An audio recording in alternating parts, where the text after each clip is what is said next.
packrafting. It was a bit of an adventure.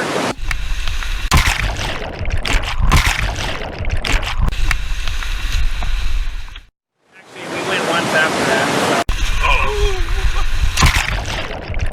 It's always an adventure, but we're heading out. We're going to use the Berg Lake Trail to access the real backcountry. So here we are crossing the Robson River. We'll keep you posted. Alright, so just pulling up at Kenny Lake, and it's looking like a beautiful evening.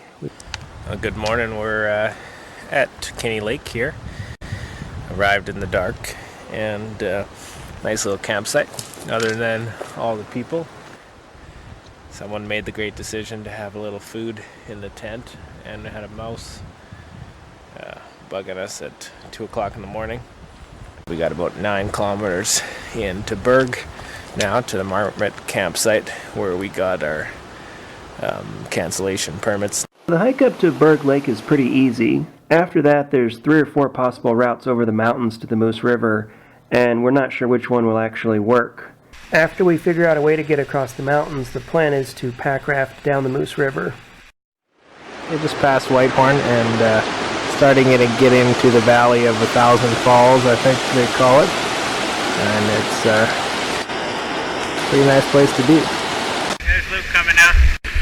Anytime we get delayed on a trip, Ben blames it on me. I think that's actually why he brings me along.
So we made it to our campsite for the night, which is Marmot campsite.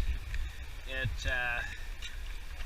was the only one we got on the cancellation permit, but it's nothing wrong with that. It's pretty nice at Berg Lake.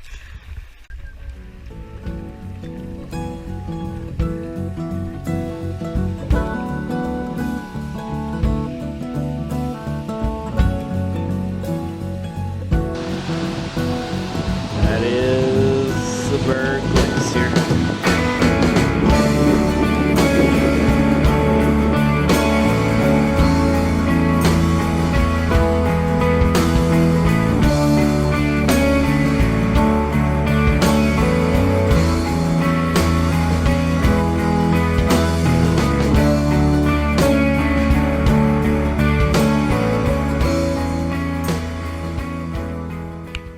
So the big question for day 3 is, how do we get across the mountains?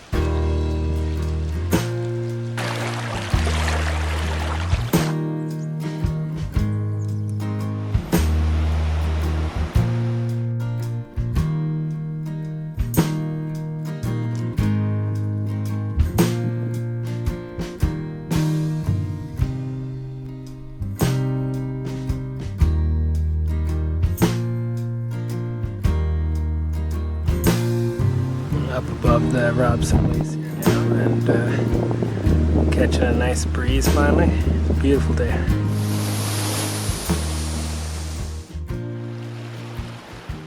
So this is the view from Snowbird Pass. Pretty amazing. Alright, so we just descended kind of a pretty steep talus slope from Snowbird Pass, and onto the reef ice field. Coleman Glacier is going out that way, reef going out that way, and so far it looks good. We'll see if we get stuck by any crevasses, but if it works out, we're going to save ourselves a lot of time. So looking forward to it.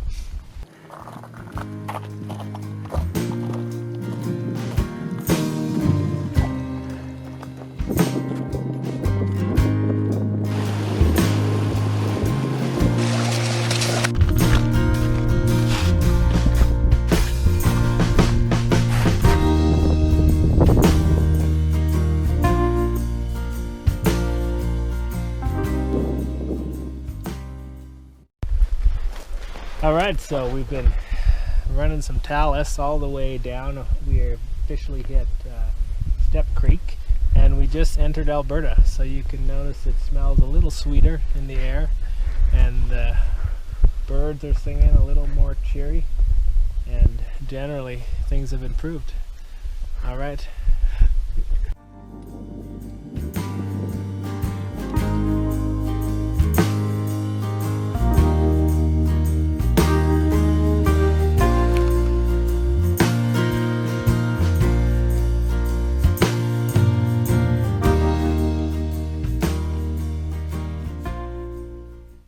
Okay, so we've been descending Step Creek steadily.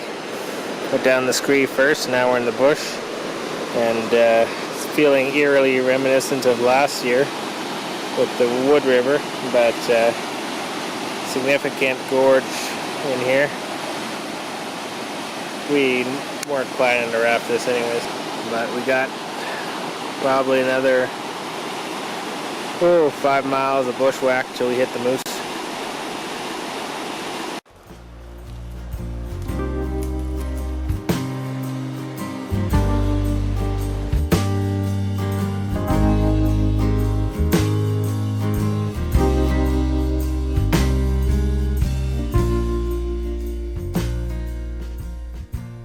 So we found this victim of a bear attack.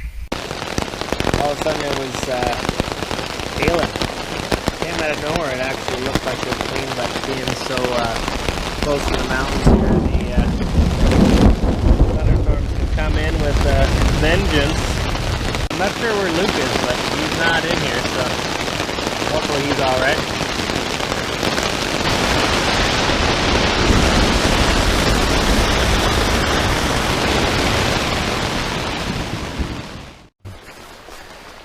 Pretty much rained all night, some major thunderstorms. Finally, sun came out just as we're about ready to go, so that's wonderful. And decided to get these cocopellis out on the water, see what we can find on the Moose River. There's pretty much some white water right away once we get on the Moose River. We'll see how she looks once Luke gets ready.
What do you think of this spot?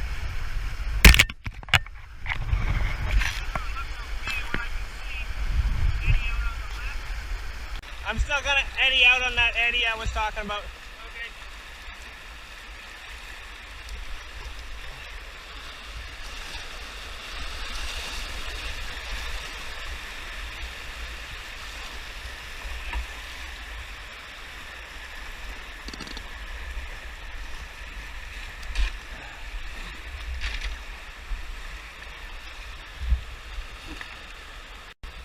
Well, the upper moose is definitely a scenic float.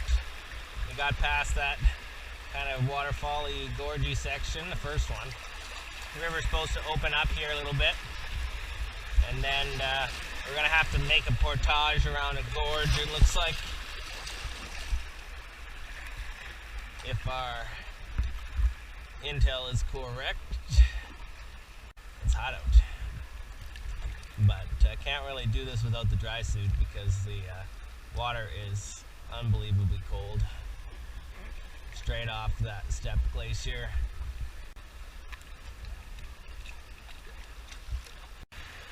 So a free packrafting tip for you. When you're in really bony stuff, like what we just went through, where it's shallow, deflate your boat a little bit. Especially if you have a self-bailer like I do with a solid floor. There's less chance of popping your boat if it's a little more soggy, because it'll go around the corner of the rock. I wish I had learned that for the Wood River. And the handling is still pretty good because my inflatable floor, I still have it full stiffness, so that preserves your rigidity on your floor. You have to be probably a little bit more careful if you have an alpaca or something without an inflatable floor.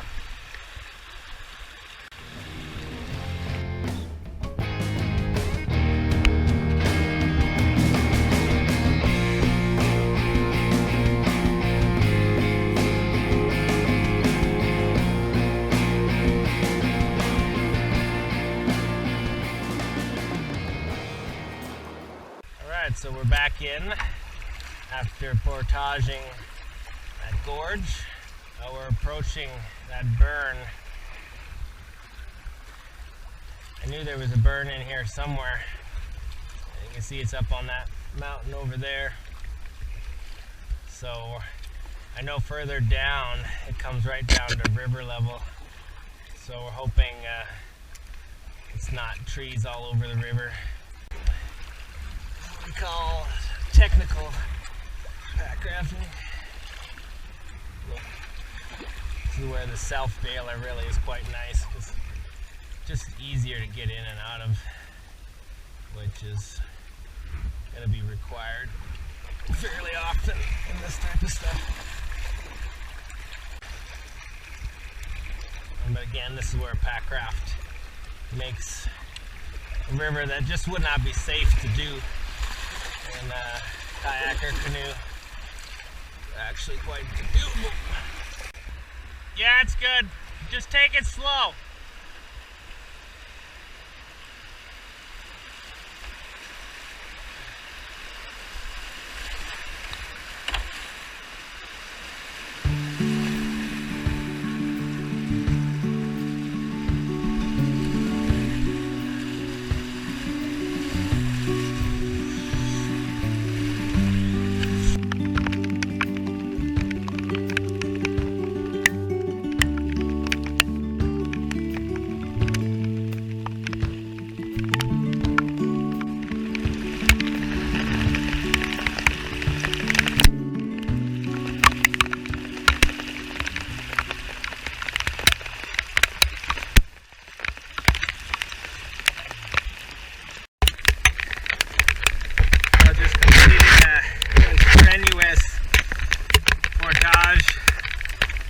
To the trail through this wicked burn, going around the waterfall. Not sure where Luke is. He's a little slower through the brush, but yeah, glad that there is a trail. Alright, completed that portage. Now we're back on the river. It's flat right here. Luke thinks there's another set of waterfalls. I think he's crazy, but we'll find out. That's a great Canadian beaver. Maybe I can catch it. Have a little snack.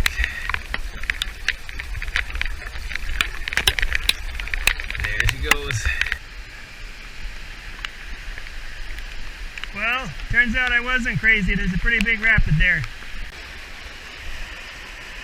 Alright, we got a little more rapids here. Gotta play it safe because Luke is not wanting to run him with his pack on the front.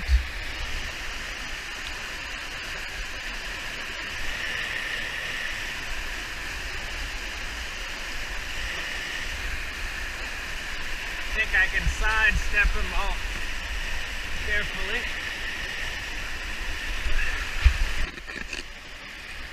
Alrighty, here we go.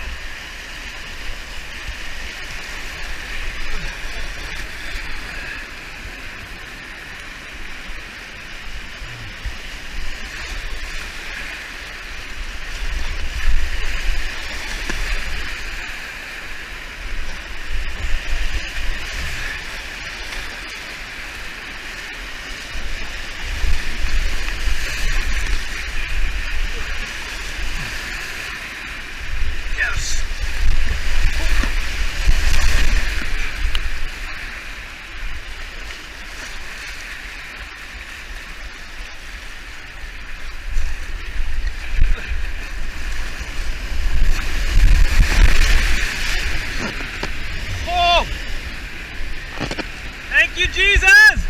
Woo! Didn't see that coming. Woo!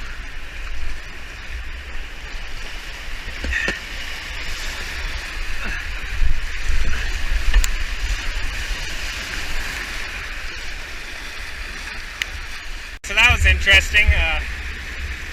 One of these rapids, which I thought I could all see, and apparently I missed the last one. Boofed off that 6-foot, 8-foot ledge. But the old self-bailer worked like a dream. That was pretty amazing. There's Luke coming now. Woo! There, ducky, ducky, duck. Must have had a nest there trying to lead me away.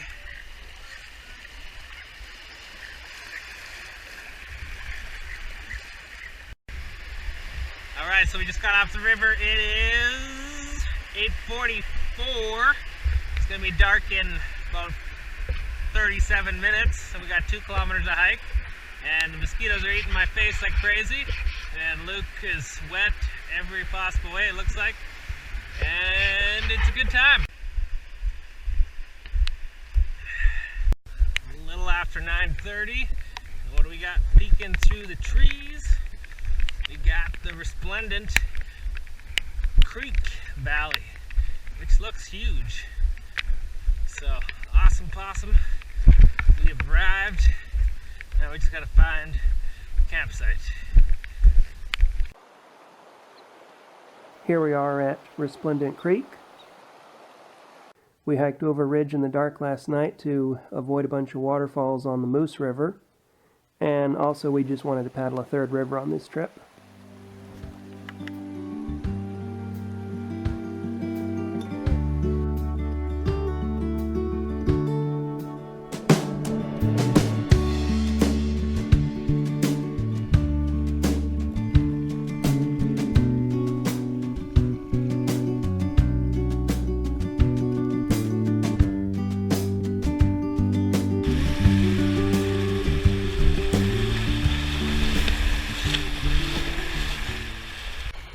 Okay, we're getting to where I marked Constant Rapids. Do you have any other features on there? So I'm trying to look at.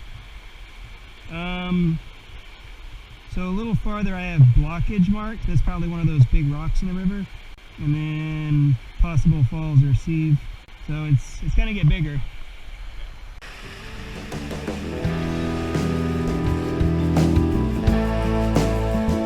Aim for that one.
So we arrived back in the trailhead and getting a loose car, and apparently he's had visitors. You can see where they've been pooping on the seat and chewing through his bag of trail mix, which he unfortunately left on the seat in a sealed bag, which they chew through with ease. But hey, that's camping.